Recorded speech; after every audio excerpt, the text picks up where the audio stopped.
Hoje muito se fala a respeito de igrejas e de denominações. Às vezes as pessoas ficam perdidas em qual denominação frequentar. Às vezes a pessoa quer ir numa igreja, mas ela não sabe como. Tantas opções para qual eu vou e o que eu faço e tudo mais. Eu já gravei um vídeo há um tempo atrás, um bom tempo atrás, eu vou deixar o link dele aí na descrição, falando a respeito um pouco disso, da pessoa não ter que procurar uma igreja perfeita, porque a igreja também terão problemas e tudo mais.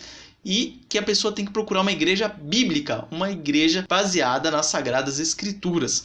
E eu vou puxar a sardinha aqui para o meu lado, obviamente, porque eu sou membro da Igreja Presbiteriana do Brasil e já te indico aí, se você tiver na dúvida em qual denominação frequentar, procure uma Igreja Presbiteriana do Brasil que você vai gostar. É uma igreja pautada nas Sagradas Escrituras. E esse manual aqui, eu até achei ele na internet também, dá para baixar em PDF, ele é um manual de como o candidato ao ministério da palavra, ou seja, para ser pastor, ele tem que fazer, quais são os passos que ele tem que cumprir.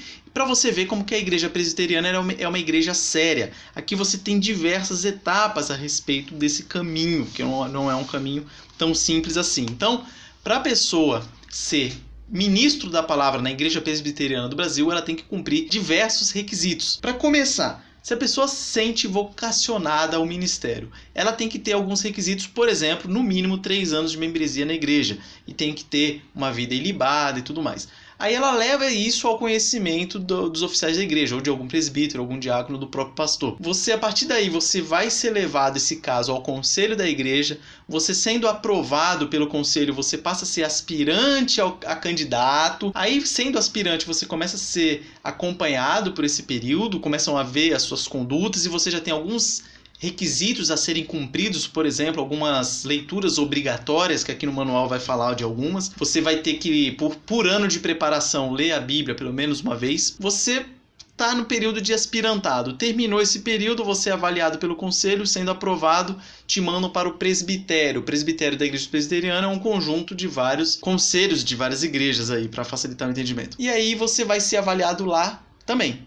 Passou por essa avaliação do presbitério, você passa a ser candidato ao ministério. Continua sendo avaliado nesse período, tem mais alguns requisitos, algumas coisas que você tem que cumprir nesse período. Daí você presta o vestibular para o seminário, sendo aprovado você vai para o seminário, estuda lá o período do seminário, alguns 4, alguns 5 anos, termina o seminário, se for aprovado você vai voltar, vai ser avaliado pelo presbitério de novo, se torna licenciado. Nesse período de licenciado você vai ficar aí no mínimo 1 ano ou no máximo 3 anos, depois vai ser avaliado novamente. Aí tem a exegese, você tem que fazer o sermão de prova, você tem que fazer tese e, enfim, sendo aprovado, você é ordenado pastor e pronto. Aí começa o início do seu ministério, vamos dizer assim. E é interessante que até o período do seminário, o presbitério também te acompanha, você também tem leituras obrigatórias para fazer, você não pode ir mal nas matérias, você tem que ir bem, você não pode ser reprovado em matéria, você corre o risco de perder o seminário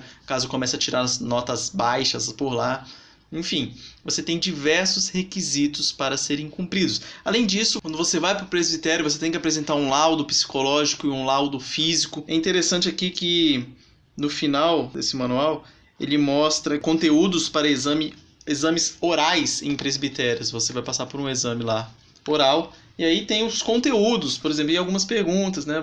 Toda a Bíblia, você já leu a Bíblia toda? Quantos livros tem? Onde se encontram os principais relatos bíblicos? Aí vem aí sobre o Antigo Testamento, aí vem mais coisas a respeito do Antigo Testamento, aí vem sobre passagens-chaves e tal.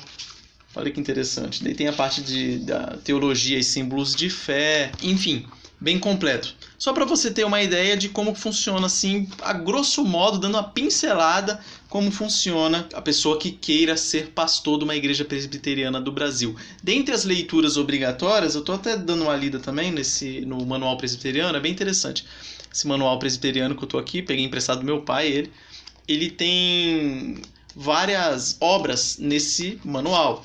Por exemplo, ele tem a Constituição da Igreja Presbiteriana, ele tem o Código de Disciplina, ele tem princípios de liturgia, estatutos da Igreja Presbiteriana, regimento interno do Supremo Concílio, regimento interno da Comissão Executiva do Supremo Concílio, modelo de estatuto, e aí vem, você tem diversos, manual de confecção de atas, você tem praticamente tudo que regula a igreja presbiteriana você tem aqui. Lembrando aí que o que regula a igreja presbiteriana, em primeiro lugar, é a palavra de Deus, as Sagradas Escrituras. Depois você tem os símbolos de fé, a confissão de fé de Westminster, os catecismos, no caso o maior e o menor, e aí você tem a Constituição da igreja presbiteriana. A grosso modo é isso aí que abarca tudo praticamente. Beleza? Forte abraço aí, se você estava curioso, matou um pouco a sua curiosidade, e até a próxima.